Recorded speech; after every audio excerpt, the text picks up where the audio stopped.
আচ্ছা, এরকমটা যদি হতে থাকে সবসময় তাহলে কার ভালো লাগবে বলো তো?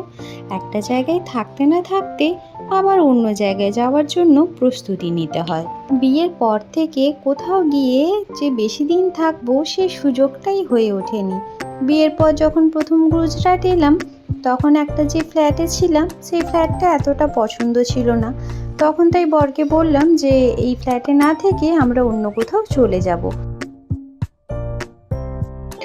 তো আগের ওই ফ্ল্যাটটা থেকে অন্য ফ্ল্যাটে যাওয়ার আগেই বরের হয়ে গেল অন্য জায়গায় ট্রান্সফার। তো যেহেতু ট্রান্সফার হয়ে গেল তার মানে তো অন্য কোথাও গিয়ে এবার বাড়ি দেখতে হবে। আর আমার তখন প্রেগনেন্সির জন্য আমি ওয়েস্ট বেঙ্গল চলে গিয়েছিলাম।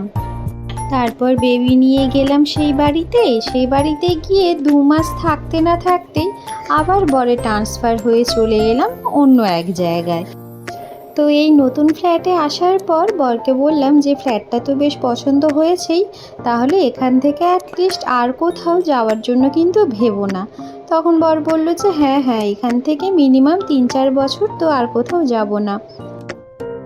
সেই ভেবে নিজের মনের মতন করে একটু রুমটা সাজিয়ে নেব বলে কিছু জিনিস অনলাইনে দেখতেও শুরু করি।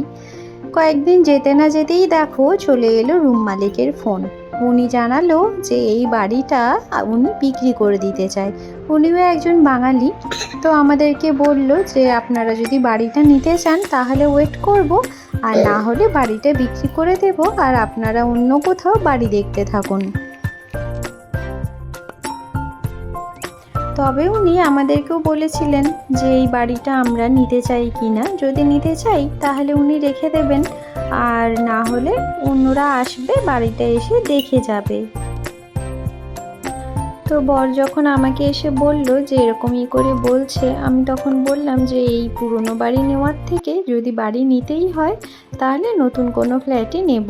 এই পুরনো বাড়িকে মেরামত করে আমার তো আপাতত থাকার সেরম ইচ্ছে নেই। তারপর জিজ্ঞেস করলাম যে কত দামে দেবে বলছে। তখন বলল 65 লাখ। শুনে তো আরোই হয়ে গেল, এত পুরনো বাড়ি আর অনেক জায়গায় ড্যামেজ আছে। আমি বলি এত টাকা দিয়ে পুরনো বাড়ি নেওয়ার থেকে না নেওয়া সত্যি অনেক ভালো। যাই হোক, তো এই করে তো গেল, এখন কোথায় থাকা হবে সেই সব নিয়ে একটা ভাবনা চিন্তা। তবু উনি বলেছে যে 1 বছর আপনারা থাকতে পারেন, এখন সবে তো নতুন এসেছেন। তবুও বলা যায় না, হতে পারে যদি রুমটা বিক্রির জন্য কেউ এসে দেখে পছন্দ করে নেয় তাহলে হয়তো ছেড়ে দিতেও হতে পারে, আবার নাও দিতে হতে পারে। যাই হোক, এরকমটা তো চলতেই থাকবে, কিছু করার নেই। তো এখানেই ভিডিওটা শেষ করলাম। সকালে ভালো থাকবেন, সুস্থ থাকবেন, আর আমার ভিডিও যদি ভালো লেগে থাকে অবশ্যই আমাকে ফলো করে পাশে থাকবেন।